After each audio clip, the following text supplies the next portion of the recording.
We will continue with a panel which builds on David Price's remarks. Its title is called Parties, Primaries, and Process. Let me give a brief introduction to the panelists. Andrew Busch, who's sitting two to the right of me, the clean-shaven one there, is Andrew. Andrew's professor of government at Claremont McKenna College and has been widely published on topics related to American elections. He has a book called Reagan's Victory, the President Election of 1980 and the Rise of the Right. And I think a new book of yours has just appeared as well, and that was, could you give us the name of that, Andrew? Sure. It's called The Constitution on the Campaign Trail. The Constitution on the Campaign Trail. It's really a fascinating book. So Andrew has a bachelor's degree from the University of Colorado. His PhD is from the University of Virginia, and welcome.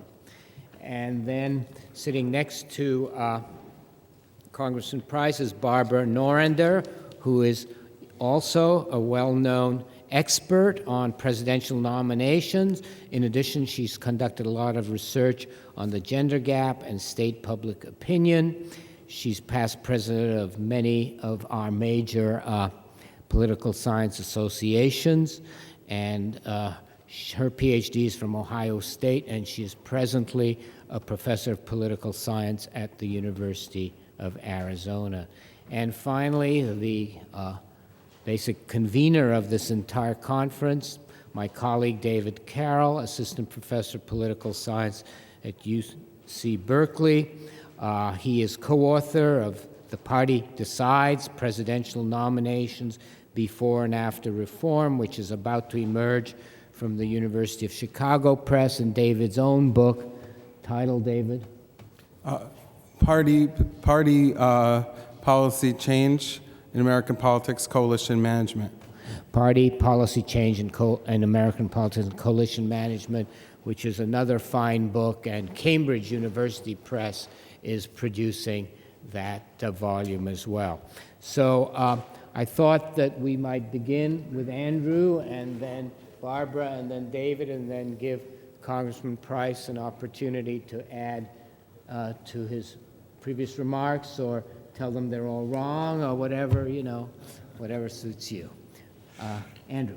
All right. Thank you very much, Jack, and thanks to the Institute for Governmental Studies for organizing this event.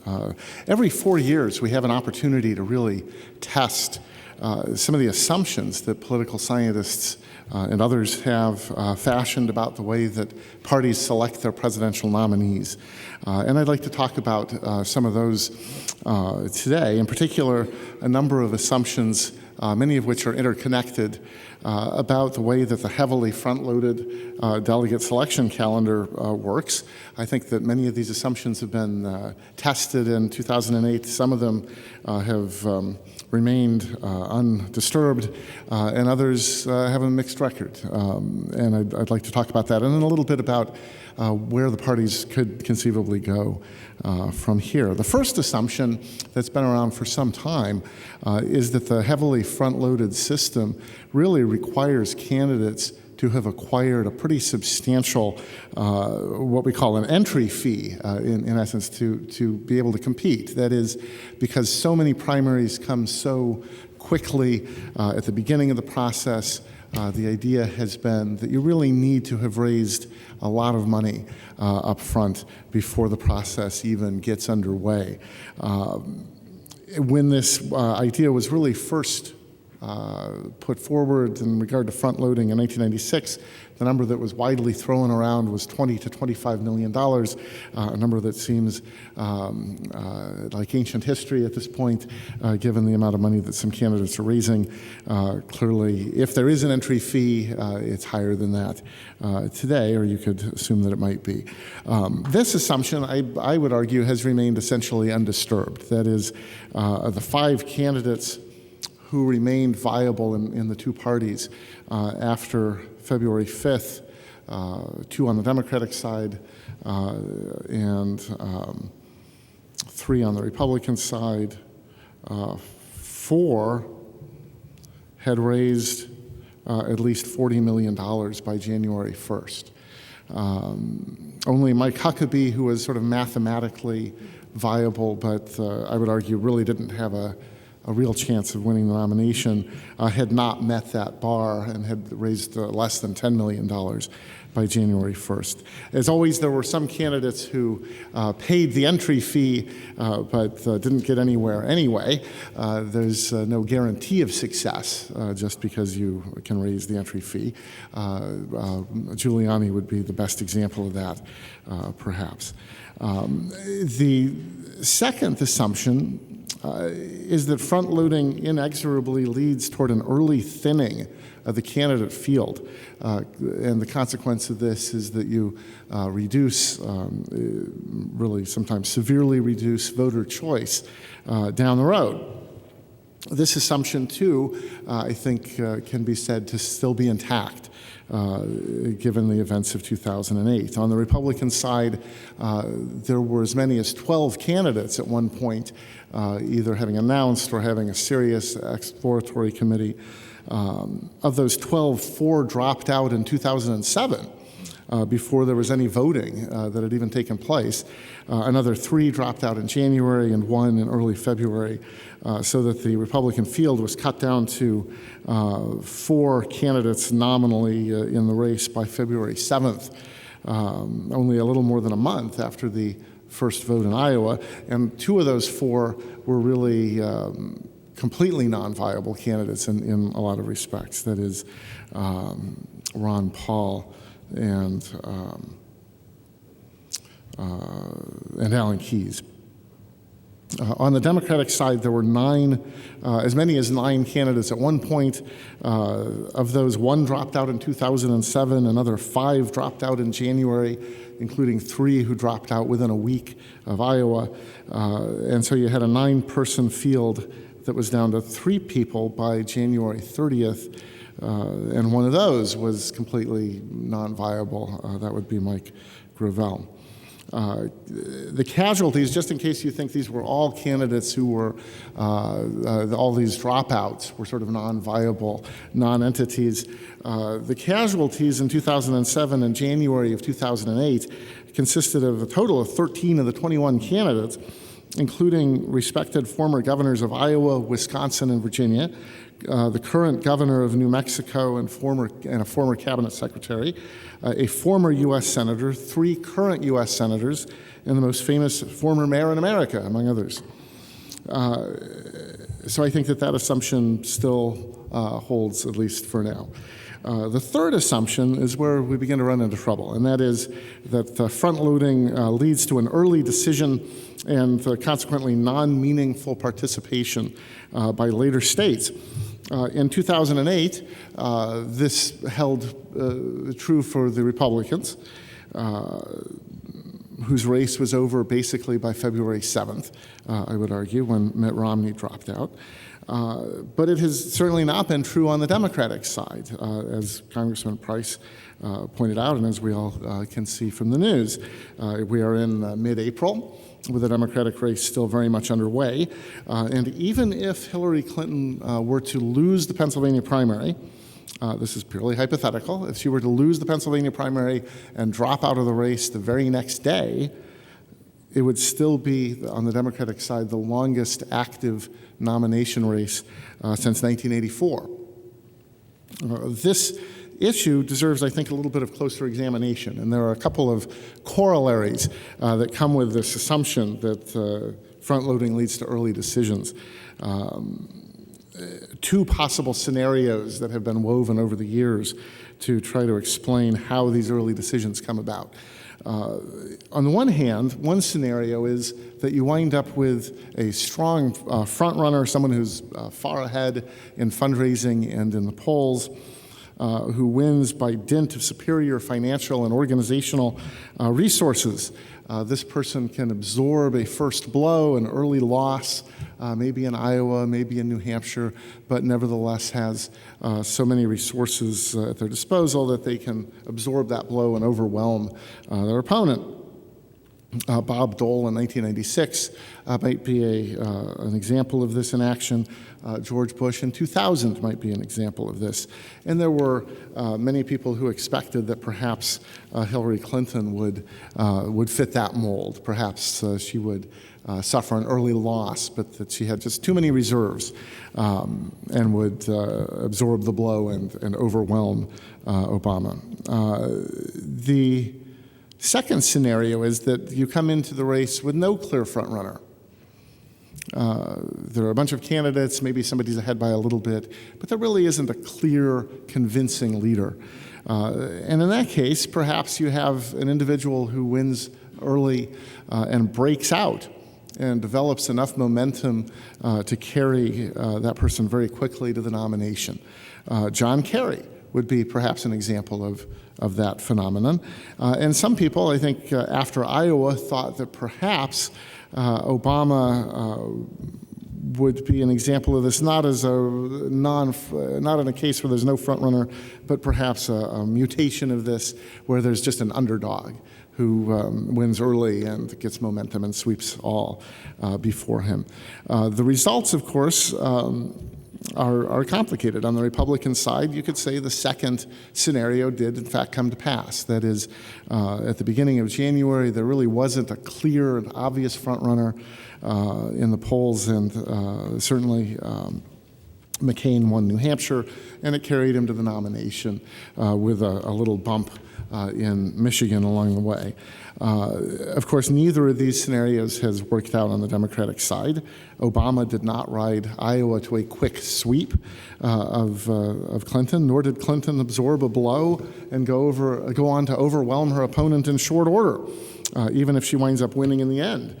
By now, we have moved well beyond the parameters of that scenario.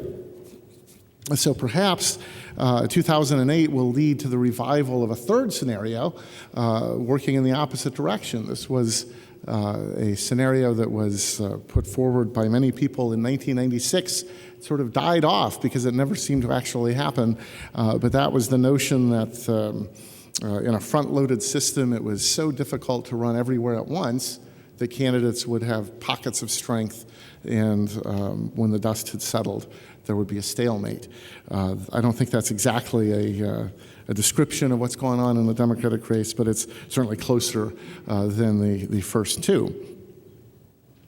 The fourth assumption that a lot of people had about front-loading was that because of early nominating decisions, delegates in general and the Democratic unpledged PLEOs in particular were really only a formality. That is to say, the decisive factor in the race, in the modern nominating races, was winning early primaries, appearing inevitable at some point, and drying up funds and media attention for your competitors. I think it was this calculation that led Michigan and Florida to be willing to take the risk that they were going to lose their delegates in order to go earlier. They believed that the modern nominating system, the front-loaded system, was of a character that they had a choice between having influence and no delegates, or having delegates and no influence, and they chose the second one. How did I say that? They chose to have no delegates but influence, as they thought they were making that choice. It turned out, of course, now we can see in 2008 that delegates actually matter, that the delegate count matters, the formulas for allocating delegates matter, and the superdelegates matter. The fifth assumption was that because the front-loading pressures this year pushed the starting date up to January 3rd, and because the nominations were likely to be decided early, the country would be in for an extraordinarily long and potentially very disruptive general election season. If one takes the general election in modern times not to start at the convention, but at the time when everybody knows who the nominees are going to be, there were a lot of people who thought that we would have a general election campaign starting on February 5th. As it turns out, that has not happened. again. And it's, I think, inevitable at this point that we're going to have, if you count the time when everybody knows who the two nominees are as the starting point, we're going to have the latest starting general election season in some sense, again, since 1984. So some of the assumptions about front-loading have not been contradicted this time around, but several of them have, especially on the Democratic side. These assumptions and their disposition in 2008 really show the classic problem that political scientists have of trying to draw conclusions about systems when there are very few cases on which to draw. So now we have found at least one condition, which may, but may not be the only such condition, that can produce an outcome that fundamentally contradicts these assumptions that I've talked about. And that condition is one in which you have a two-person race with candidates of roughly equal strength who are simply not able to knock each other out despite all of the factors surrounding front-loading. Of course, this particular condition is fairly rare. And in fact, you could argue that the last time there was such a closely matched nominating race was probably in 1976 between Ronald Reagan and Gerald Ford, so 32 years ago. This is a good reminder this year, this outcome in 2008 really is a good reminder, I think, to people who study elections that elections in the final analysis are contests between unique individuals, each of whom have specific strengths and weaknesses. Their campaigns have specific strengths and weaknesses. They have distinct bases of support, demographically and otherwise, and you wind up with a situation where clearly the nominating system itself is not the main variable. The main variable is the differences in the candidates themselves. So what are the possible responses by the parties? Congressman Price laid out some possibilities. I think one of the possibilities is one that Thomas Mann alluded to, which is that the parties may conclude from 2008 that front-loading is not as big a problem as we thought it was. And indeed, there's clearly some truth to that, at least in these very rare and specific circumstances. So it's possible that you could wind up with actually complacency coming out of this. I don't know that that's going to be the actual outcome, but it's conceivable. The second possibility has also been alluded to, and that's that there could be a process of natural or organic backloading. That is to say, due to the nature of the Democratic campaign, there may be at least some states who will regret having gone so early, and in fact are even now envying Pennsylvania and North Carolina. In fact, recently I received a newsletter, which some of you may also receive. It's called The Political Pulse. It's a newsletter of California politics and government. And in the February 15th, 2008 edition, this newsletter conveyed the following opinion in regard to the February 5th primary date in California. We ended up getting a lot more campaign visits, which was a big part of the goal. But now we're looking longingly at the late primary states who may get the final say on the Democratic side. So I think it is conceivable that at the very least, the Democratic race may have the effect of stopping the onrush toward front-loading, and there may even be some backloading as states recalculate really when the best time to go might be. Third, the parties may well, and in fact it seems that they're both headed in this direction, may well add some incentives to try to build on that notion. Perhaps this is a good time to actually make use of these incentives. They didn't work very well on the Republican side in 2000. It's not clear how well they've worked, maybe a little bit on the Democratic side. But it could be that in combination with some of the natural tendencies toward backloading that might take place, that this might have some effect. Bonus delegates, by the way, are not the only conceivable incentive that you could throw in. One suggestion that has been made by some scholars who view this, going back, I've found at least as far as 1999, was that parties could somehow mandate proportional representation in their early primaries, but some form of winner-take-all in their later primaries. Up until now, I would have said Democrats would be very resistant to that because of philosophical attachment to the idea of proportional representation. But I would argue that in the current context, some of that philosophical attachment has been mitigated. That in fact, there are some questions now on the Democratic side about this. On the Republican side, of course, they would have to move in the other direction. That is, they would have to get rid of the winner-take-all primaries that they had early on, which helped to explain McCain's early victory. It's not clear whether they would be willing to do that either. But that's another kind of approach that you could take to add to whatever momentum there might be for some backloading. Fourth, as has already been pointed out, this election has been an opportunity for the parties to really prove that they're going to enforce their windows, that they're really going to enforce their schedule decisions.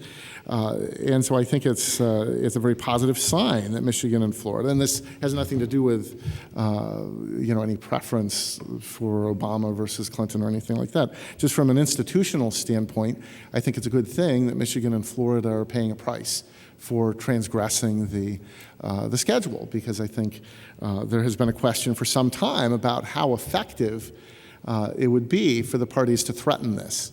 And in fact, now, if there's going to be some enforcement of it in a real way, that's, I think, all to the good. Of course, there's a question of what Democrats are going to do with the superdelegates, and I would argue that they are in something of a bind in this respect. On the one hand, the superdelegates are posing a challenge for them, a real problem. Either they're going to confirm the popular decision and render themselves somewhat superfluous, or they're going to contradict the popular decision and render themselves obnoxious. On the other hand, neither candidate is going to win without them. And it's, I think, difficult to imagine that whoever wins the Democratic nomination will turn around and make one of their goals to eliminate the use of superdelegates. So I think there are some questions about what will happen there. They may wind up not being a big problem, but I think there's at least a potential for some controversy on that. And finally, outside of the realm of the parties directly, I think there is, based on the discussion this morning and the issue in the forum that was discussed earlier, the theme of which was, has the American campaign finance regime collapsed? I think there's actually some opening for reconsideration of campaign finance to some degree. And I would argue that one of the factors leading to front-loading to begin with has been the relatively low individual contribution limits, that front-loading has produced early decisions, but if you unwind the process, it was actually early decisions that first started causing front-loading, because states wanted to be in on the game before the race was over. And one of the things that led to early decisions was the candidates had a very difficult time sustaining themselves on $1,000 contributions if they didn't win some early primaries. In contrast, you could look at George McGovern in 1972 and some other candidates, but he's a very good example, who lost every early primary, did not win a primary until Wisconsin, and got a contribution of $400,000 from Stuart Mott. And that sort of tided him over.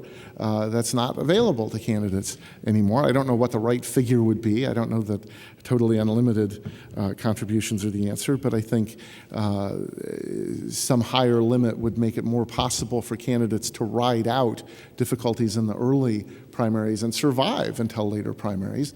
And if that happens, then the race goes on longer. And if the race goes on longer, then states will actually begin to also recalculate when it makes sense to have their primaries. That's conceivable. I wouldn't bet very much that that's going to happen, but I think there is at least an opening for talking about that, given the state of campaign finance. Will any of this happen? It's hard to say. Congressman Price pointed out that there really has to be, in a lot of ways, some coordination between the parties. He pointed out the technical reason that that's difficult. The Republicans can only do it every 4 years. The Democrats can do it any time. But there's also a political reason that this is it's difficult to get coordination, and I'll just leave with this thought, and that is that whoever winds up winning the presidential election winds up being satisfied with the way things happened. And so it's you hardly ever have a situation where both parties are equally dissatisfied or equally willing to try to take on the problems of the primary schedule. So I think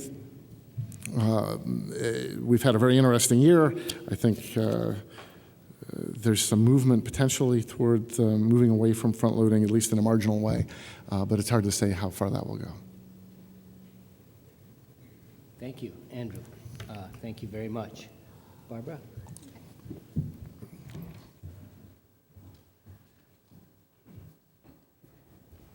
Okay. Good afternoon. We've been hearing a lot about how this election cycle is so different from all of the other ones that came before. It's more expensive, it's longer, we've got a black or a woman as the potential Democratic nominee, we've got new voters, all of these kinds of novel situations. Well, political scientists have been analyzing what we call the post-reform system for 30 years now, and I would hope that not all of those 30 years of research would be in vain. So I have decided to look at a few things that political scientists have said about past presidential election cycles and talk about how they would inform this year. So hopefully this is more about what political science may know and less about what we may not know. So I'm looking at 3 different areas. I'm looking at the studies of whether or not primaries are divisive. Secondly, I'm going to look at some studies that look at group voting. And then finally, studies that look at the primary process as a game of attrition and one that ends up with the last person standing.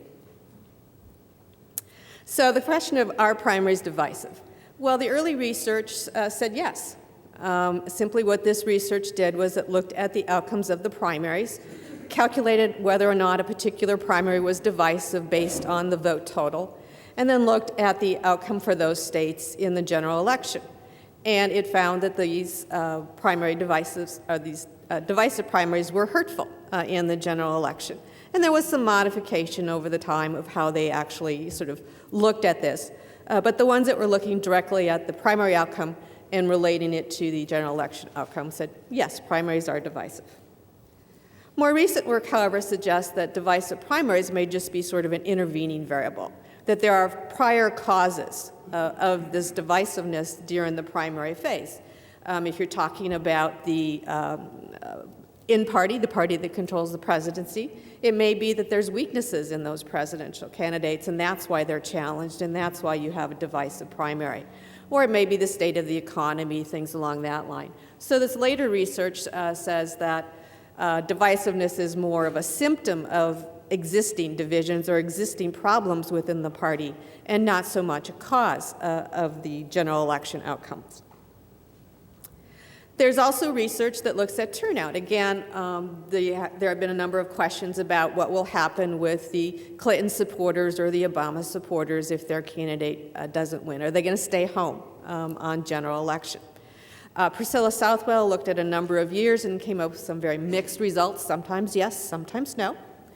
My own research would suggest that that's not very likely. 96% of the people who vote in a presidential primary show up at the general election. That doesn't mean that there's, it doesn't suggest that there's a lot of drop-off to be accounted for by dissatisfaction. Plus, the general election has lots of things going on. It has governor races, it has Senate races. People who are interested in politics enough to show up at a presidential primary probably care about the Senate race or the governor's race in their state. Another question is a suggestion that the losing candidate supporters are going to defect. They're going to go someplace else and not support the party's candidate. Well, maybe that's true, maybe that's not. But another thing to keep in mind is where are they going to go? So one of the more interesting studies was done by Keene and Rice back in 1988 on the 1980 election. When we think back to the 1980 presidential primaries, we think of the divisive battle between Kennedy and Carter, going to the convention with Kennedy and Carter having a battle over delegates and things along that line, while Reagan was able to wrap up the nomination for the Republican side actually in May. It turns out, when you look at who defected in that particular election, more of the Bush supporters defected than the Kennedy supporters defected. The Kennedy supporters didn't have any place to go. There were more liberal supporters. They're not going to go over and vote for Ronald Reagan. But the Bush supporters could more easily move over and vote for Carter. So it depends on where the candidates are in terms of whether or not there might be defections. And finally, we hear a lot about the activists. We have all these new people giving money to the candidates, going out and going door to door and participating in phone banks and things along that line. And again, the divisive primary literature would say that you could have this demobilization. The losing candidates, activists, will not participate in the fall election to the same extent as the winning candidate activist. Again, we have some counter evidence. Stone, Atkinson, and Rappaport have done a lot of studies of activists. And they say, well, yeah, the activists of the winning candidate is going to be out there and they're going to be involved and stuff like that. But the losing candidate activists, they don't entirely drop out of the system. Once they've given an internet contribution, they might start giving internet contributions to a lot of people, a lot of different candidates. So maybe they're not as active as the winning candidates, but at least they're still involved. So they say that the mobilizing effects actually outweigh the demobilizing effect. So there's a lot of evidence in the political science literature that the primaries might not quite be as divisive as some of the journalists are maybe suggesting. Okay, and then I decided to look at group voting. There have been other political scientists who've looked at the voting of African Americans in the past, and a few are starting to look at Latinos. I happen to look at gender in politics, and so yes, there was a gender gap before 2008. We had different voters without having a female candidate. And somewhat perhaps unexpectedly is the gender gap prior to 2008 was more often found among the Republican Party primaries than in the Democratic primary. So one of the things that I have looked at is the ideological differences between the voters who show up at the polls. And about two-thirds of the primaries between 1980 and 2000, there was a difference in the ideological position of the women and the men who showed up in the Republican primaries, with the women being more moderate than the men. Only a quarter of the time was there a difference between the men and the women who showed up in the Democratic primary, with women being more liberal. So it could be that these ideological differences in the voters might play into their candidate vote choice, but as we're finding out, voters in primaries don't often vote on ideology. There's also some indication that men and women voters in the primaries are looking for slightly different kinds of candidates based on their past statements. Women who show up in the presidential primaries tend to, at least in the exit polls, they check off the boxes for looking for someone with experience more often, looking for a candidate who cares or a candidate who can handle a crisis. And men are more likely to go for the maverick candidates, the people who will shake things up or, on the other hand, will win in November.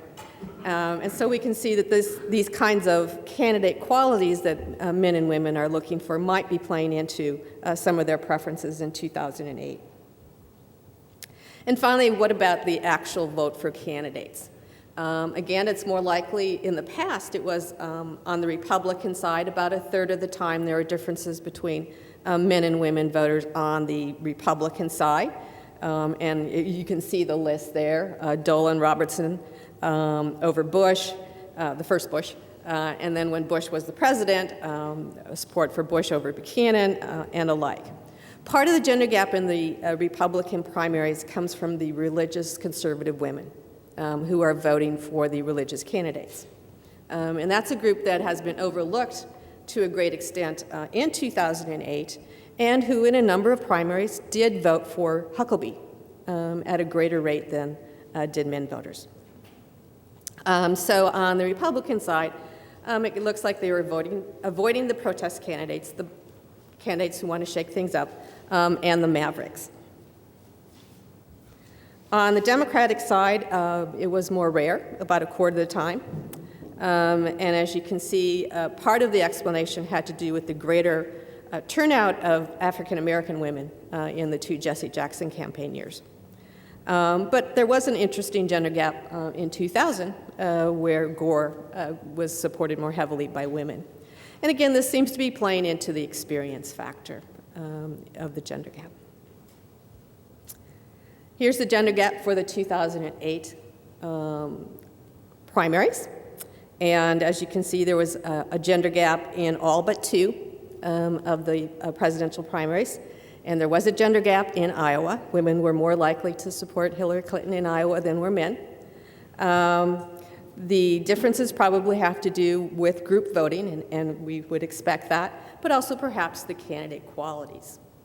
The variation of the gender gap is something that a lot of us will be looking at, but my hunch is it might have to do with those fickle male voters. In terms of the variation of the gender gap in congressional elections, that has been the result of men moving in and out of the Democratic electorate. So the very huge gender gap in the 1994 congressional elections was because men voted overwhelmingly for the Republican candidates in that year. The very narrow gender gap that we saw in the 2006 congressional primaries came about because men moved into the Democratic side, and women through all of those years were sort of slightly Democratic. But this is obviously something that political scientists will be looking at for quite a while in trying to figure out the sizes and the variations.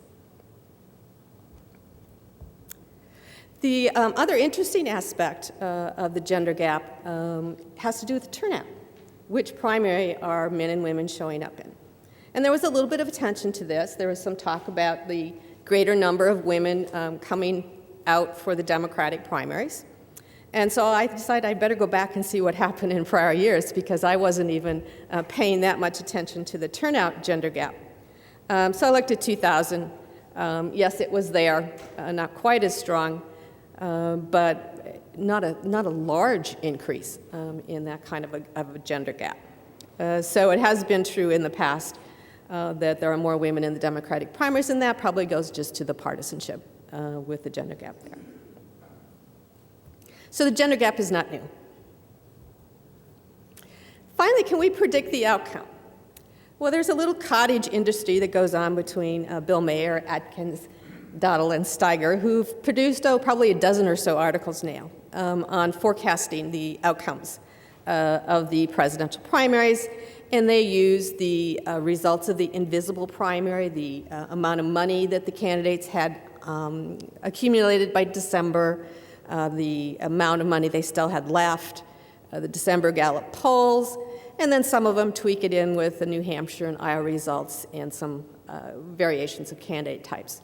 And they run regressions and figure out if they can explain them, and they do a pretty good job. And they've had some nuances. Again, you know, some claim that polls are more important than money, vice versa, but they were doing okay. So can these kinds of models that they've been using predict what happened in 2008? Well, my contention is that the models actually do a lot better on the Democratic side than they did on the Republican side, given the fact that you had two candidates with a lot of money, two candidates who had reasonable standings in the Gallup polls, and split the first two outcomes. Putting that into the model would suggest that you would get a fairly close outcome. I did get some notion that they were suggesting that maybe Clinton would win under their forecasting models, but obviously they're not that far off by coming up with a close race. On the Republican side, however, predicting that the models would show that McCain would win is a little bit more difficult to come. Obviously, Romney was the leader in the campaign finance, but as the work of David Karol and other people would say, personal money going into the campaign would not be a good sign of strength, and it's actually the endorsements of the elites that lead to campaign contributions that would be important. So we might want to discount Romney's campaign finances for his own contributions early on. But still, you have Giuliani and Romney ahead of McCain in terms of finances. And then in the Gallup polls, Giuliani led. In defense of the models, Mayer, in one of the forum pieces published earlier this year, says that a front runner with less than 40% in the Gallup polls is vulnerable, so that would downweight Giuliani. So perhaps the forecasting models have a little bit more difficulty with the Republican contest. I mostly looked at the presidential nominations as an attrition game. Candidates drop out one by one, the last person standing wins. And there's a number of reasons why we have this happen. We have the sequential primaries, and so when someone doesn't do very well in the early primaries, they drop out. A lot of the candidates also start to run out of money, and so they drop out for those reasons. And additionally, there are psychological pressures on serious candidates to drop out of the race when they're lagging behind. These are politicians who care about their future reputations. They care about their reputations with campaign contributors, with the fellow senators or governors that they might have to work with the party activists. And so serious office-seeking candidates will drop out of the race when they lag behind significantly. And so that's why we get the attrition. And this is just simply restating the things that we've heard before about the candidates dropping out on both sides. The final thing that I've looked at is sort of when does the last candidate drop out? And the original piece dealt with the early cycles, and it used a variety of different kinds of indicators. So obviously the 50% is the 50% of the delegates, the official nomination requirement. Then I used some of the indicators that were developed by prior researchers that dealt with the conventions. And one of the summaries from that literature was that any candidate who got 41% of the delegates never lost. There are also a couple of other indicators, bandwagon curves, and a gain-deficit ratio, but I didn't put those in this particular slide. And then I added a simple kind of what's the margin of difference between the leading candidate and the second candidate that might lead the second candidate to drop out. We have two kinds of candidates. We have office seekers, those who are usually governors or senators who are running for the election. And then we have advocacy candidates who are probably running more for getting out a message rather than trying to be realistic winners of the nomination. And as we all know, in 1980 and 1984, the Democratic contest went all the way to the convention. And on the Republican side, George Bush did drop out before the last series of primaries in 1980. But since that time, candidates have dropped out of the race. So in 1988, Al Gore dropped out on April 21st when he lagged behind Dukakis by 25% of the delegates needed for the win. And Dole dropped out in 1988 on March 29th, about a couple weeks after he was lagging behind by 25%. In the 1992 to 2000 contest, again, we get the major candidates dropping out, now mostly in March. And that's because mostly in March, they were lagging behind by 25%. So if we look at the last 4 entries, we see that, yes, indeed, within about a day or two of lagging behind the front runner by 25% of the delegates needed for the nomination, they are dropping out of the race. And in one case, in 1992 with Sangas, he actually dropped out too early, according to these kinds of calculations. He was jumping the gun. And in 1992, because there was only an advocacy challenger to Busch's renomination, that advocacy candidate did not drop out. So 2008, what's going on here? Well, obviously, the model works very well in explaining why McCain became the presumption nominee essentially after Super Tuesday. Romney was lagging behind by 25% of the delegates needed, and so he dropped out of the race. Huckabee and Paul stayed in. Paul is your classic advocacy candidate with a platform of libertarian principles that he wanted to espouse.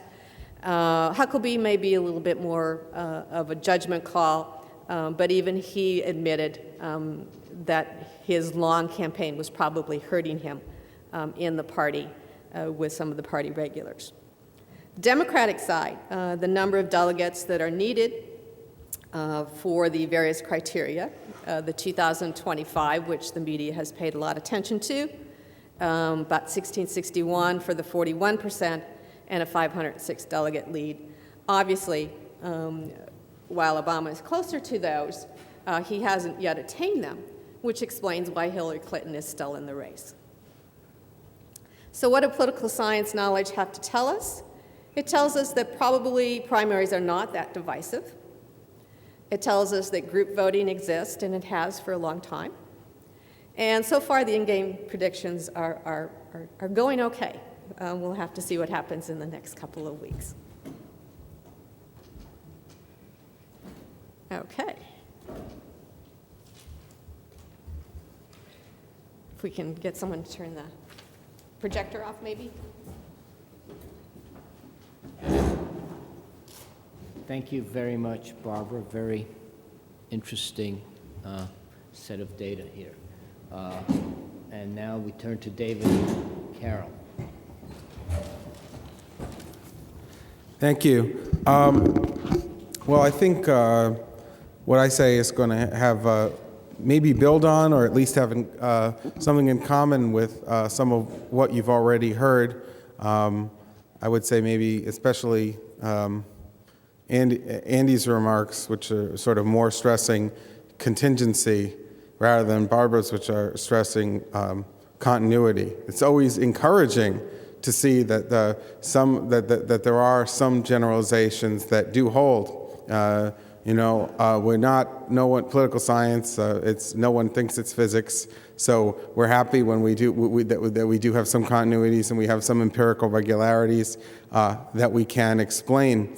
Andy mentioned that it's especially challenging studying this area as opposed, for example, to looking at voter psychology or looking at the behavior of looking at the sort of legislative behavior when you have a large number of people acting that we can observe in a structured setting, a very structured setting, a very large number of observations at the same time, you find more patterns that are reliable. We do get, the way we get our N or our cases when we're looking at presidential nominations is, of course, we're aggregating over time. That's the only way we can do it. If you study gubernatorial elections, well, you have several dozen, in a short period of time. And, in the 2006, off-year election, you have maybe 30 races in 1 year. We don't have that. And the peril of aggregating cases over time and then generalizing is that that's assuming that what you've got is really comparable, and that what's going on in 1984 and what's going on in 2008 is part of the same universe. And that, as we'll see, that's debatable. You can make a case for it depending on what you're studying. What I want to talk about with that preliminary is the role of parties and look at the kind of candidates who are chosen and the way they are chosen. If you look at presidential elections, there's a great deal of stability in the institutions and the rules for general elections. Over time, of course, the right to vote has been given to more people. The electors who were originally chosen by state legislators are now chosen by the people and are chosen winner-take-all on the state level. So these were changes. Most of them happened in the 19th century. Some of the voting rights expansions, of course, 20th century. But a great deal of stability. Where you see the change is in the role of political parties. Political parties are central to our presidential elections, and of course they're not even mentioned in the Constitution, and the founders didn't want and hope to avoid political parties. They quickly emerged, as we all know, and choosing a president was a central goal for them. I think actually if you look and you say, why do we have two parties in the United States? Because other countries that have a similar electoral system to ours have more than two functioning parties. I think the fact that the presidency is the big prize. You could imagine otherwise, a party system in California and a party system in Florida, two locally competitive parties being very different, forming coalitions when they got to the national legislature. But in the fact that the presidency is that one prize and is not as easily divisible, I think is a big incentive for the formation of the two parties. And if we look at the way parties determine presidential nominations, it's evolved it's changed radically over time. I'm not going to go into it at length today, but initially the candidates were chosen by congressional caucuses. So if you can think about it today as just all superdelegates and nothing else. That evolved into a system, a convention system, where candidates from local delegates from local party organizations were sent to a city, and the actual deliberation and discussion was often at the convention. In the 20th century, we see the rise of primaries, but what has been called the mixed system emerged. Candidates ran increasingly in primaries, but most of the delegates that were to be had were still under the control of traditional state and local party organizations. It's only after the 1968 Democratic Convention that the famous McGovern-Fraser Commission was established, that the reforms that are the basis for the term that we use, the post-reform system, emerged. And it's only from 1972 onward that most delegates are chosen in competitive primaries and caucuses. So for students in the audience, I see some of my students are here, they know when we're talking about this semester, people kind of take this for granted now, but it's really a quite recent change. Now, when we move to this more participatory open process, the results of the first few contests were rather unexpected, and from the standpoint of political parties, probably unwelcome, and there was a lot of criticism of the new system. Our late colleague Nelson Polsby was very much of this view, and if you look at the first two Democratic nominees in the post-reform system, George McGovern and Jimmy Carter, one candidate was seen as very extreme and not for a party that's in the business of winning elections, was a suboptimal choice. And then President Carter, while elected, was not seen as a successful president in many ways, and an argument was made that the new system allowed for a candidate to emerge who did not have much in the way of relationships with leaders in the party in Washington or throughout the country, that this new system was driven by momentum, that candidates who invested a lot of time in the early contests of Iowa and New Hampshire would be able to rise to stardom, in this process, money was very important. Media visibility in the media was very important. So the the kingmaker is no longer Mayor Daley. The kingmaker is CBS News. And so there was a lot of discussion about the fact that this system was very deleterious for political parties, that the traditional role of the convention, as what Polsby and Aaron Wildavsky called a consensus-forcing institution, that got parties nominees who met important criteria had been lost. And what were those criteria? What were parties looking for traditionally? Well, it was not necessarily the most brilliant of candidates. It was not necessarily the most principled of candidates. It was somebody who was broadly acceptable to the diverse constituencies that both of our large parties have, because both of them are coalitions. In another country, we might have, under another electoral system, we might have half a dozen parties or more. But because we have two parties and we are such a diverse country, they're necessarily diverse. So it's a challenge for a party that wants to win an election to find a candidate who's broadly acceptable to all elements within the party. And then beyond that, and the other criterion is somebody who is a team player. They used to say about kids, report card in kindergarten, plays well with others. Somebody who is not going to provide a lot of surprises after they're elected, but people who are active in the party, and including elected officials especially, can hope would work harmoniously with them.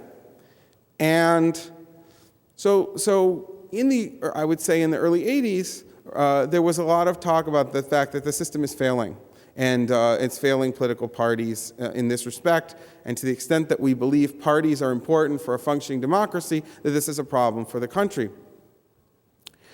Now, in other areas of American politics, there's a lot of evidence that parties have revived. And that was already sort of emerging in the 80s. So in Congress, everyone knows polarization is now decried. If you read studies of Congress 30 years ago, the problem was the weakness of the parties and the incoherence of the parties. Now, no one's talking about that anymore. The parties as formal organizations are much stronger, especially at the national level. They're well-funded, they have large staffs, they're active in recruiting candidates and directing funds to them throughout the country. And we know from studies that parties at the mass level, the case is more mixed here, but they seem strong in many ways. Although many people claim to be independent voters, we have a lot of reason to believe that they're in denial. That most people who claim to be independent, when you press them, they'll say, oh, well, I do lean to one party or the other, and then that turns out to be quite predictive of their behavior, of their attitudes, and party identification predicts vote in presidential elections as well as it did, better than it did when the famous American voter studies were conducted 50 years ago. So in a lot of areas of American political life, parties are clearly very strong. But in the 80s, the conventional wisdom about the system of presidential nominations was that that's not true. Now it's all about the vagaries of Iowa and New Hampshire and the press corps. If you look, however, at the candidates who were chosen between 1980 and 2000, and you look at the way they were chosen, a very different picture emerges. And this is true. First, let's talk about how these candidates were chosen. What has happened in the large majority of those cases was that a candidate emerged as a party favorite well before Iowa and New Hampshire.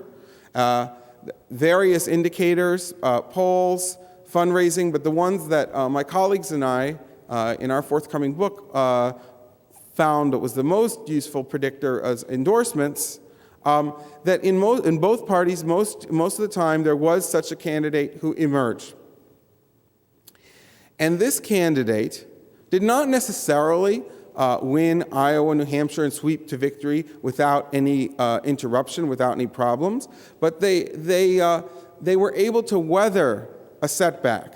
So Walter Mondale, clearly a kind of establishment favorite, is upset in the New Hampshire primary by Gary Hart, but he rallies, he comes back. George H.W. Bush in 1988 on the Republican side also is defeated badly in the Iowa caucus. It ends up in third place behind not only Bob Dole, which was expected, but behind Pat Robertson, the sitting vice president, behind Pat Robertson. But of course, he goes on to win the nomination. Bob Dole, surprised by Pat Buchanan in New Hampshire in 96, but is nominated. The current president, also unsuccessful in New Hampshire in 2000, yet goes on to defeat John McCain, and he is nominated. Al Gore in 2000, nominated with very little trouble. And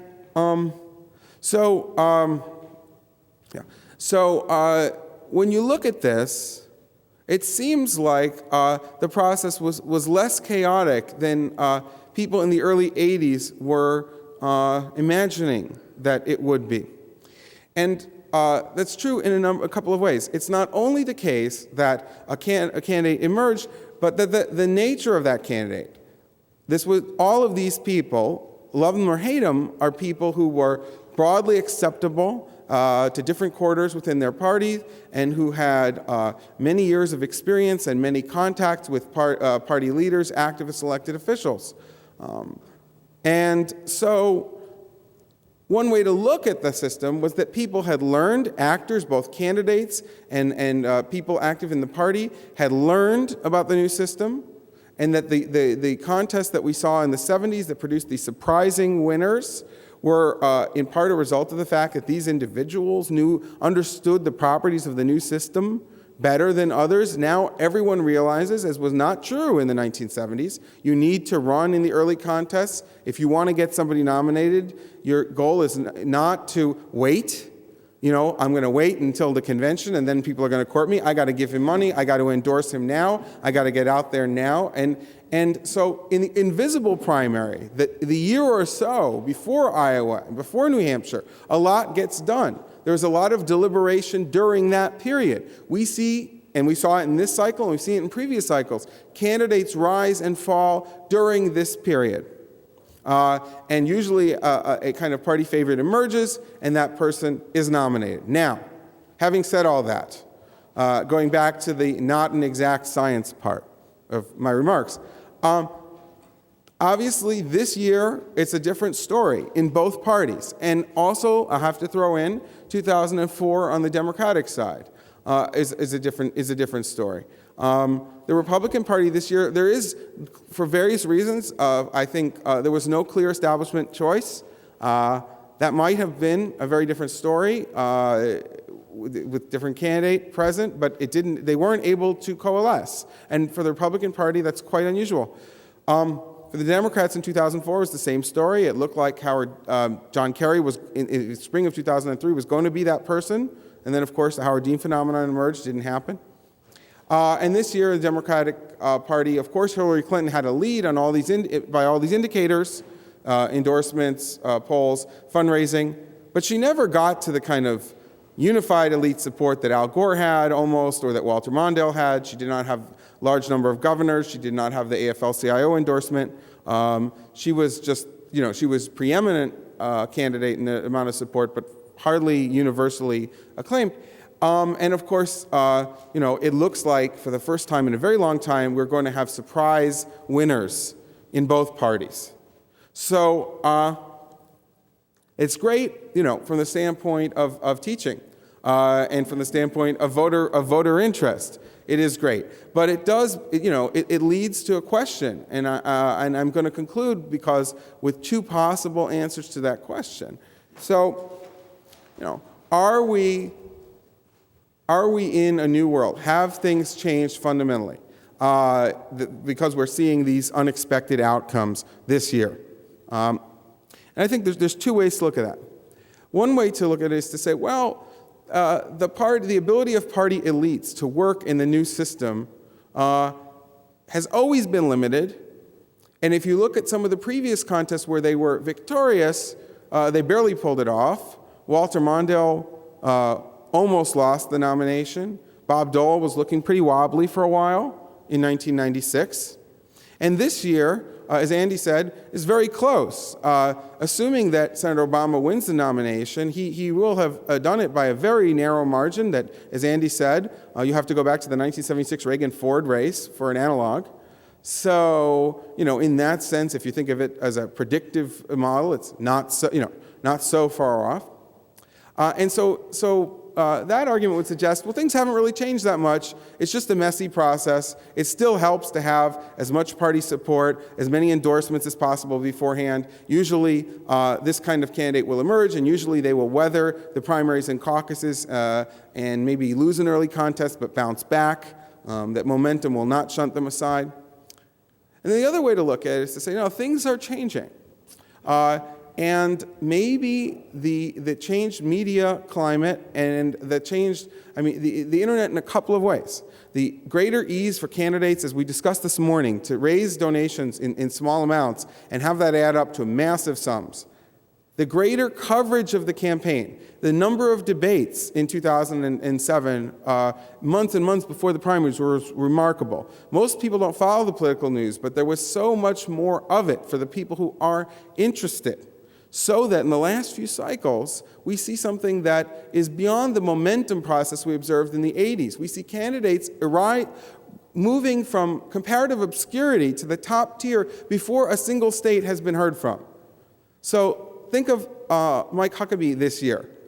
By the time he won the Iowa caucuses, it was just expected, and it was no big deal. Already in December, he was tied with Giuliani in the national polls on the basis of coverage from his debate performances and from news coverage of his polling in Iowa in the summer and fall. Similarly, Howard Dean rose from obscurity to the lead in the polls, an ephemeral lead, but still a lead, in 2003, again, well before Iowa. And if you look at John McCain in 2000, he initially wasn't seen as the leading challenger to then Governor Busch, and over the course of 1999, he emerged, again, well before winning the New Hampshire primary. So if we look at that, that would suggest that maybe it's not the change in the rules. We have the same rules about primaries and superdelegates. The scheduling and so on is always evolving a little bit, but that maybe it is technology, social change, and changes in media coverage of campaigns that are making it easier for challengers to gather resources and making the process less predictable. I would say that it's too early to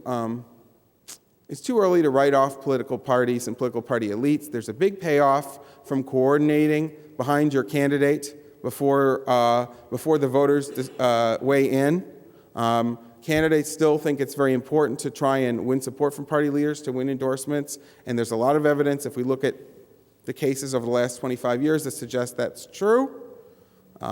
So this year is a challenge to the view that we have based on the 1980 through 2004 period, and it's one that I think we will talk about at this conference, and we will continue to talk about for years to come. Thanks.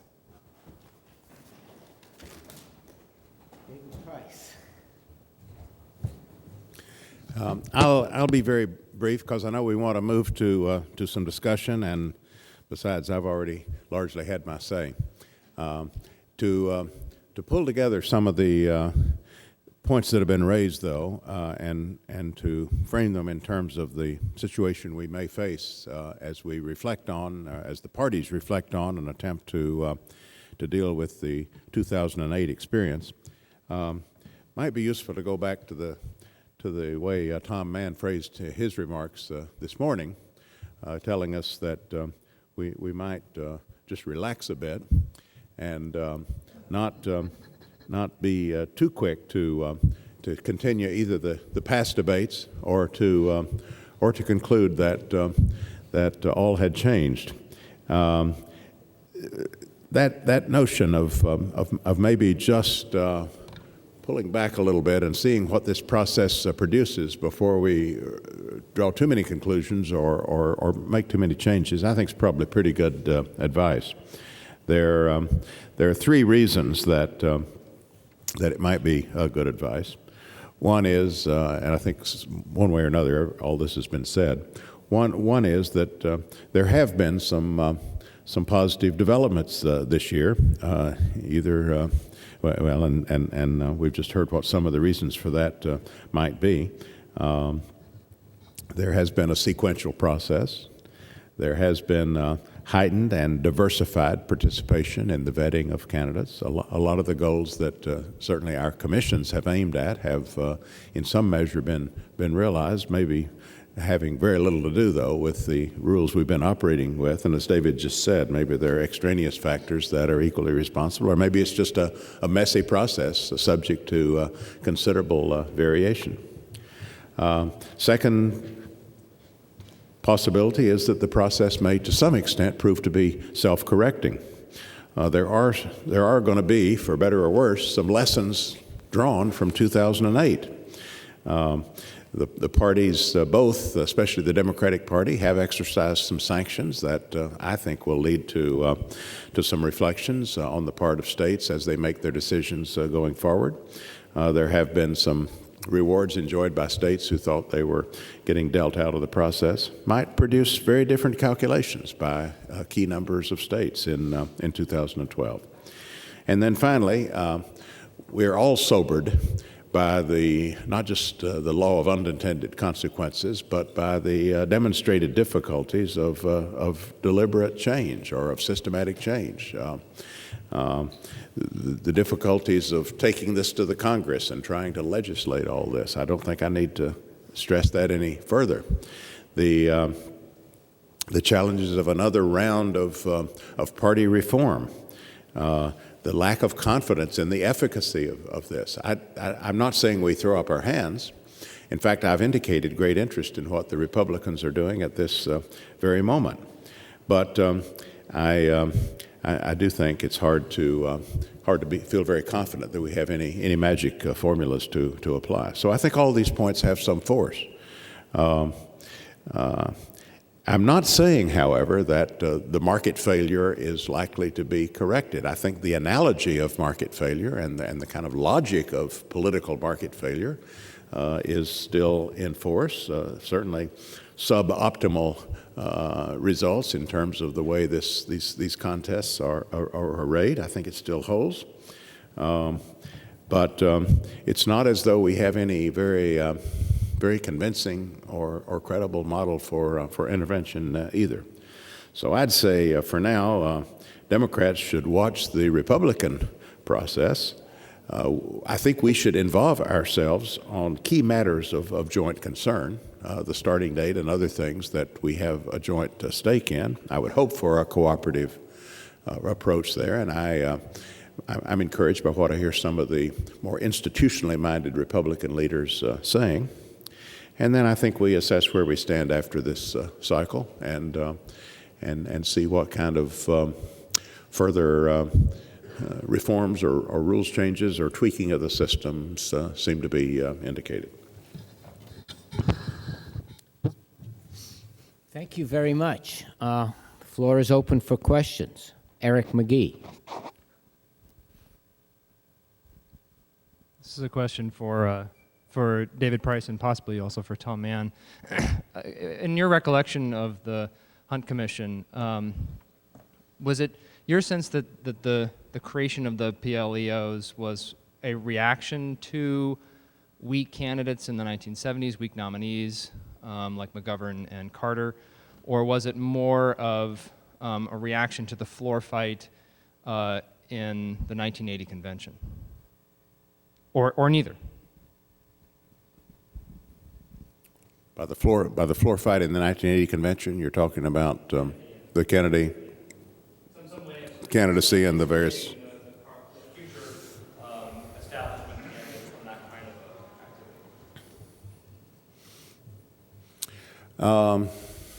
The kind of thing that David reminded us of, and that Tom said earlier, that is the reflections on the McGovern candidacy and the Carter candidacy and presidency. Sure, that had some effect on the thinking of many people. Not everyone drew the same conclusion. As I said earlier, some like our Governor Terry Sanford, former Governor Terry Sanford in North Carolina, very, very definitely drew the conclusion that we needed to reinstate traditional party processes to make different sorts of choices. Others were not inclined to to think we could roll back the clock to that degree. So there was a sense that we had turned ourselves over as a party to candidate activists, and that had outcomes that had put us at a disadvantage, either in winning or in governing. So yes, that was I'd say that was widely discussed and realized that, and people realized that was the quality of our candidates and the winnability of our candidates was an issue going forward. But there was also just the simple observation that members of Congress, governors, party leaders weren't going to the convention anymore. Now, the two things were linked. I mean, there was some sense that people were abandoning the National Party. A lot of members of Congress wanted nothing to do with the National Party because of the kinds of experiences we'd been through, especially with McGovern. But there was also the sense that you just had a bunch of party rules that were making it impossible for these people to attend, and in fact were driving them away, and that we needed all hands on deck. We needed a sense of ownership, and that we simply needed to repair this result in our convention. Tom reminded me earlier that there was a minority report of the Winogrand Commission recognizing this problem. It didn't that viewpoint didn't prevail at that point, and I'm not sure what made the difference between when was the Winograd Commission? 79. What made the difference 3 years later, where we got this done with really a very widespread agreement? But for whatever reasons, the verdict was accepted in 81, 82 that we needed to make a major change in order to repair this defect. There's been a lot of talk about, at least before this whole process started this year, about the front-loading problem, and now we hear a lot about the PLEOs. But we're also hearing for the first time, I think, serious complaints about the caucus process and about both the difficulties of people being able to get to caucuses and invest the time and what that means democratically, and also the ability of the parties privately to be able to actually pull it off in a way that's not embarrassing, and you think of some of the problems in Texas and some other places. So I'm wondering to what extent the panelists think there's going to be rethinking of the use of the caucus as an option for states as they go forward into 2012 and beyond. Let me render a quick opinion on that, and then let the experts address it, because I assume this has been studied to some extent. I haven't studied it. Here's my impression as an active party leader. I think the party organizations have been pretty much hollowed out in most parts of this country, in the sense of their former existence as ongoing organizations with great continuity and great incentives for people to participate as Democrats. I'll just speak to the Democratic side. For people to participate as party members, as Democrats. Even in my own district, where party organizations are relatively strong compared to other places, party conventions are mainly made up of candidate and issue activists. And the kinds of resolutions and platforms that come out of party meetings reflect that. I was inclined, I had mixed feelings even back in 81, 82, but I was inclined at the time of the Hunt Commission to think of caucus systems as party building mechanisms. As I was reluctant to go to primaries because I thought there was a certain indigenous party strength and vitality that a caucus system often reflected and could promote.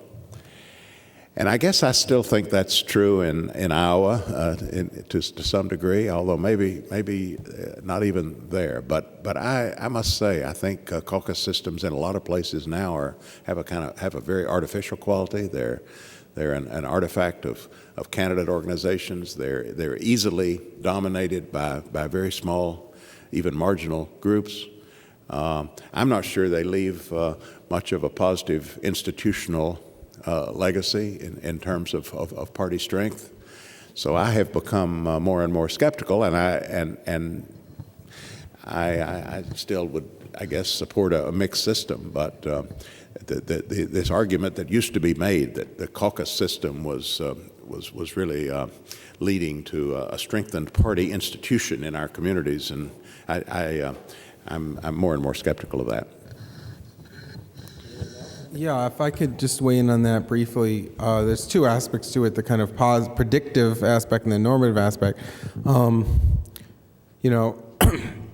I don't actually think, I'd be surprised if caucuses were eliminated, if either national party moved to do that pretty soon. It's just remarkable how decentralized our system still is. Other countries, parties in other countries, especially since the 90s, have moved toward primaries.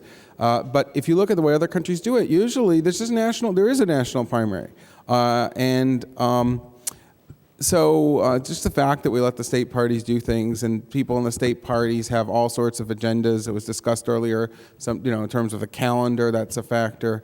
And then, of course, as Andy said, there's someone's going to win. And the people who win, usually they don't want to tamper with a system that brought them there. So I would be surprised if caucuses are eliminated. A given state in 2012 may go from caucus to primary, and I hope that we'll see that. But I mean, I don't think it would be at the national level. It would be imposed. And then quickly, I just want to amplify everything Congressman Price said negative about caucuses. I have been to the Iowa caucus now twice, once as an observer this year and as an undergrad, and as in my brief career as a candidate activist.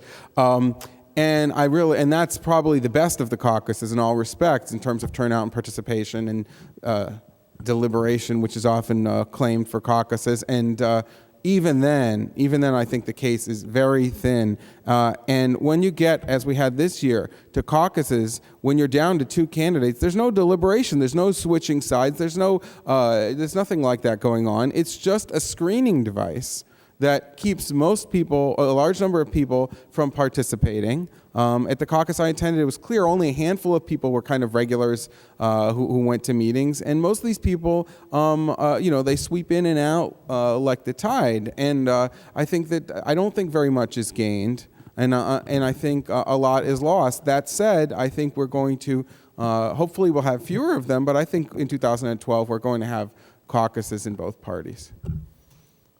I just want to say something about caucuses briefly. I'm actually visiting here from the University of Minnesota, where I'm a political scientist, and so I went to a presidential caucus on Super Tuesday in Minnesota, and what it essentially was a primary of sorts in a very crowded room from 6:30 to 8 o'clock at night on, where temperatures were below freezing, and people had to wait for about an hour and a half to file in and drop their piece of cardboard, or construction paper or Post-it note into a cardboard box. There's no deliberation of any sort. There's no secret ballot. There's no neutral election administration. Volunteers count these pieces of construction paper in the cardboard boxes, and they're all wearing the same campaign T-shirt for the same candidate. The woman behind me actually thought she needed to go to a different room to caucus for her candidate because all of the signs were for Obama. So anyway, I went on to testify in the Minnesota State Legislature about this because there actually was a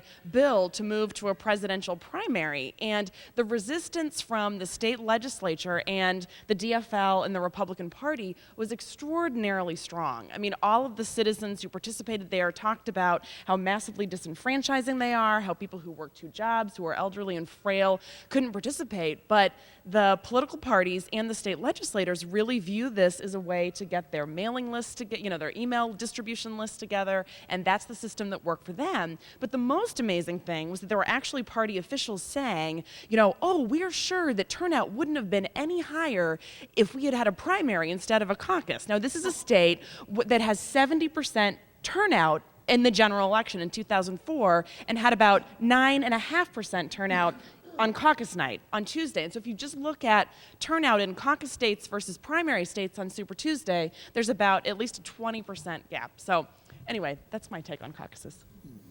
Could I ask a question, since I have my own mic? And that is this. In listening to all of this, and I'm thinking back to a similar debate I had with Nelson Polsby when he wrote his book, The Consequences of Party Reform, which was sort of a critical look at all of these things. And Nelson was concerned that the process would be such that some extreme outsider activist type would come in and win the nomination and then lose the general election that otherwise might have won. But if you look at it historically, and here I guess David Karol has sort of said some of this, it sounds to me that what we're really talking about in situation, many of the actual situations, first of all, there's no real case in all of the years where an extremist outsider who had a chance to win, in my look at this, defeated some boring frontrunner who would have won. Usually these cases of the activists emerging like, say, McGovern or Gary Hart. You think Gary Hart would have beaten Reagan in '84? I want to take that bet if anyone still wants to make that bet. So the question, it really is, so you have all of these things going back and forth, but it sort of seems to operate to disrupt things in a party which maybe is not going to do very well anyway, and they've got some boring guy or woman who's been there for years, and now someone with a certain amount of charisma comes up and maybe wins a couple of the early primaries, and oh my God, what's going to happen? But in the end,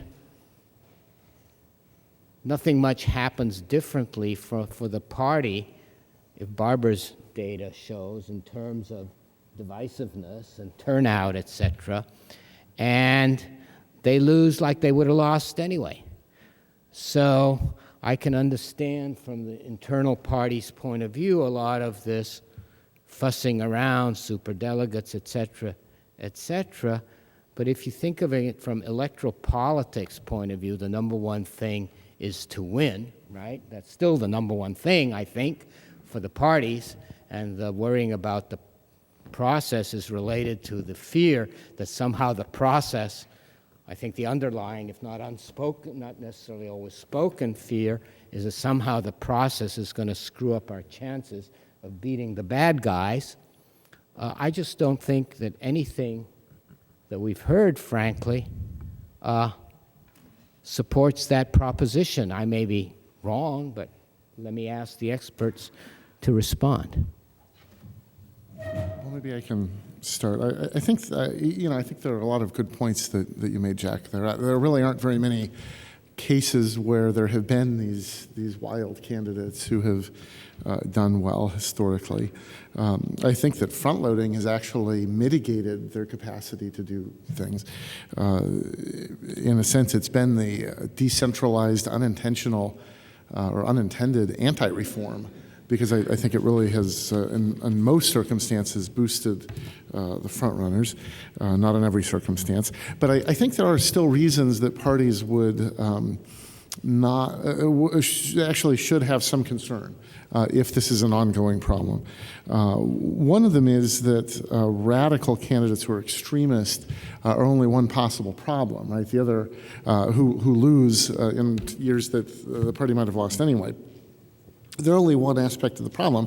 The other thing that was pointed out at the end of the 70s was that the reforms also opened the way for candidates like Jimmy Carter, who was not an extremist by any means, but he had very little experience. He had very little tie to other members of his party in Washington. He won, but you could say that in the long run, he actually did some damage to the party. The party was probably worse off in 1980 than it would have been otherwise.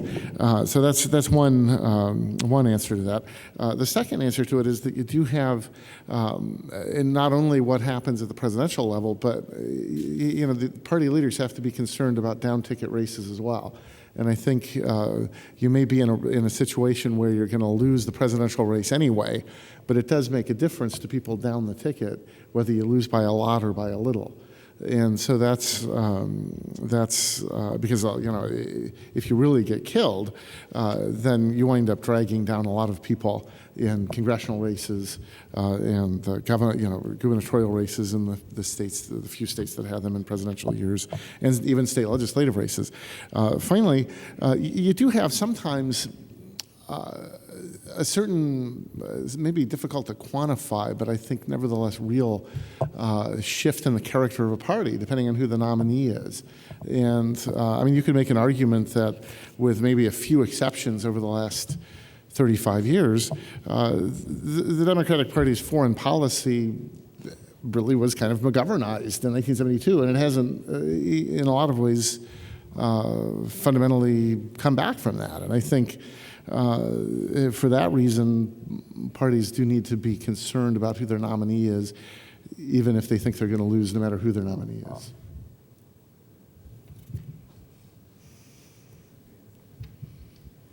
I just wanted to bring this back to scheduling again, because with the Florida and Michigan experience, I think it's pretty clear that now states aren't going to be able to tell whether they should front load or back load, because it obviously depends on strength of candidates, right?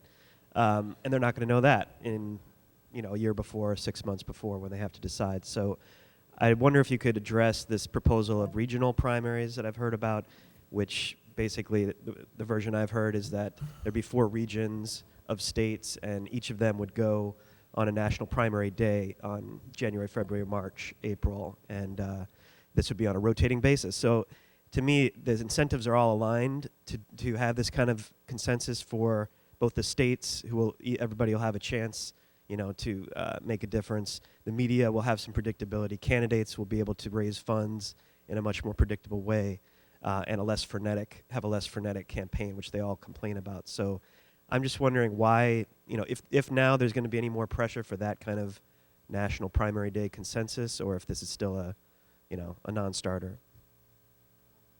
Well, the proposals for regional primaries go back to the 1970s.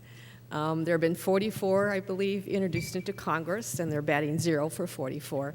On those proposals, and as has been mentioned before today, there's some constitutional questions about whether or not the Congress could impose those kinds of provisions, which leaves it again up to the political parties. The national parties would have the right to do so.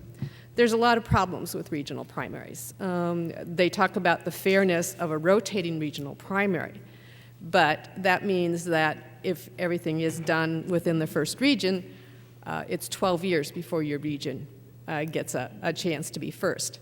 And so that may interfere with people's desire to have rotating things. Also, if you keep changing the dates of primaries and whatever, the voters get very confused. The more confused they are, the less they're likely to vote. Regional primaries won't work with caucuses, so you would be eliminating caucuses. And whether or not caucuses are good or bad, you can do that, but some states prefer to use them. There's regional voting patterns, so one candidate might be advantaged by a regional primary in one year and not in another. So it's not a simple or a complete solution. You had a question earlier here. Can you hear me? This is a rather narrow question for Barbara. We hear rumblings that Obama, supporters of Obama or Clinton report that they are sufficiently exercised that if their candidate does not become the nominee, they will jump ship and vote for McCain as a Republican. Based on your research, how likely is this to happen, this outcome? Probably less than a lot of people think. Again, some of the evidence suggests that as it gets closer to the election time, they start to think about those party differences. And so while a Clinton supporter may not want to perhaps support Obama as the nominee, once they start looking at McCain and Republican issue positions, then they're less likely to do that. So there's sort of a conversion. They don't like Obama as much as the Obama people like Obama, but they move far enough so that they're actually going to end up voting. And again, the Democrats can frame the election as 4 more years of Bush, and that's a very unifying kind of theme for both candidates' supporters. One, I would just add to that slightly. I think if you look back at past races, there are a few cases where there were really big defections. In the McGovern case, there were, I think, 25% or so Democrats who voted for Nixon. And you find that every once in a while. Quite a few Republicans who voted for Johnson in 1964. But those were races that were very different than the race now. I think dealing with candidates who were either correctly or incorrectly caricatured as really extreme. And it came in an era when the parties were much less homogenous ideologically. So you had a lot of Southern Democrats and a lot of Northeastern liberal Republicans who to whom the other party could appeal. And that's really not so much the case anymore. So there are polls that show maybe a quarter right now of Clinton supporters say they would vote for McCain instead of Obama. I would be extremely surprised if that actually came to pass. Do they become less active supporters, though?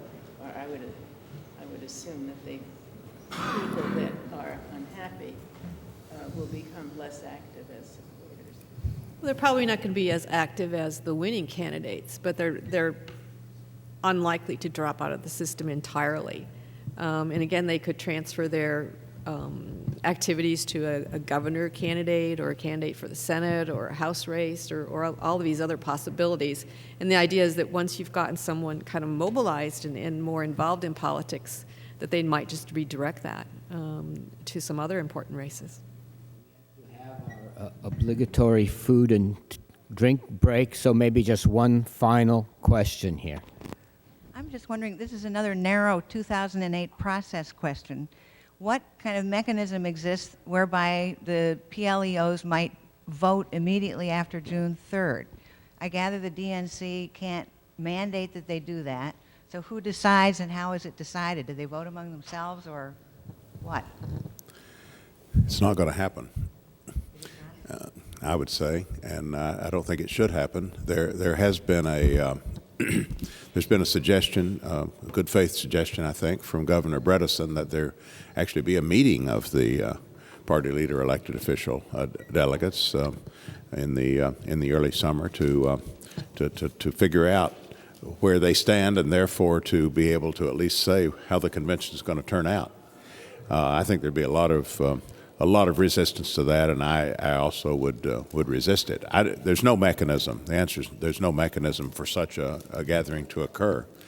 And on the contrary, I think the experience has been, and the expectation still is, that the party leader elected officials break pretty much the way the pledge delegates do, state by state. We are appointed state by state. We're not appointed at any kind of national, global level. The way this works, each state party has a quota of these kinds of delegates, and the top party and elected officials have preference for those slots. But we're integrated into our state delegations, and we're politicians. And I don't think there's any stomach that I perceive to set ourselves up as a power block to determine this thing. Well, thank you very much, panel. And we have one more very interesting panel coming up, but we'll take a break of about 20 minutes or so to get some refreshments. Thanks.